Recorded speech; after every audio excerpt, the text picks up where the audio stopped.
I think that the peer review process is potentially very valuable for early career researchers because it may be one of the few times where the researcher is getting a response from outside a relatively narrow circle within the institution, supervisor, other researchers who are known. The anonymous process of peer review can bring out different points of view and can be useful in toughening one up.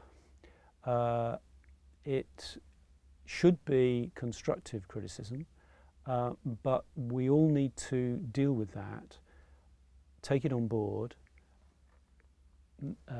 make an assessment of whether it's valuable to what we're doing or not. It may be, it may not be, but it's all part of the process of responding to what others are saying, and academic life is all about that.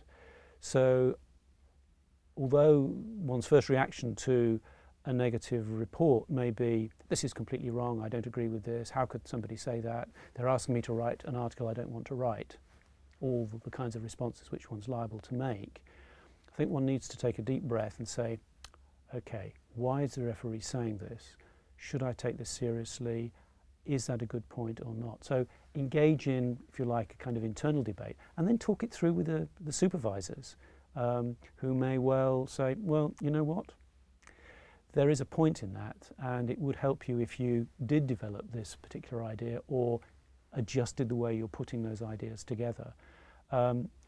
Or, yes, you're completely right, I think the referee has missed the point entirely.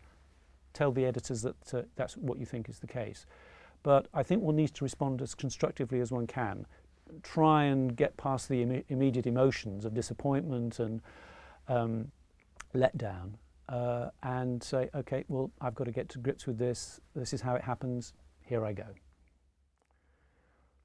Early career researchers, in fact all researchers, when they get the peer review feedback, I would say don't react quickly to it.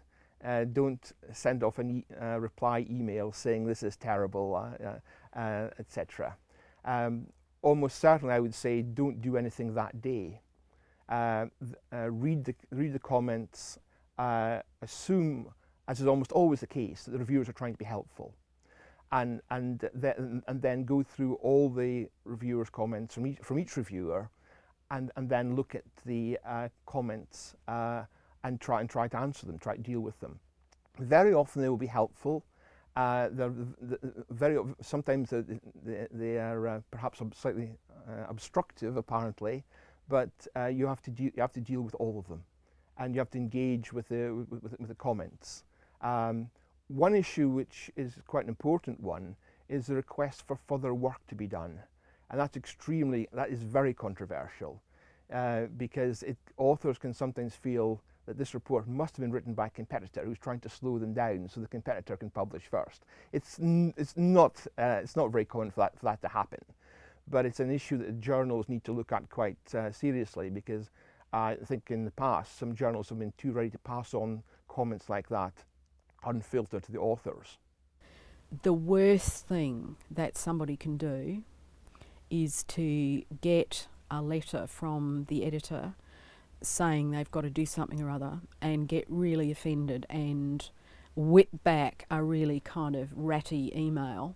You know, if everybody gets upset when their work is critiqued, but you really have to kind of sit on your hands, write the email and don't send it, or put it in the bottom drawer, or go out and moan to your mates. You know, you really mustn't send it back. You know, your card is marked if you kind of have a prima donna tantrum and don't take on board what it is that people have said.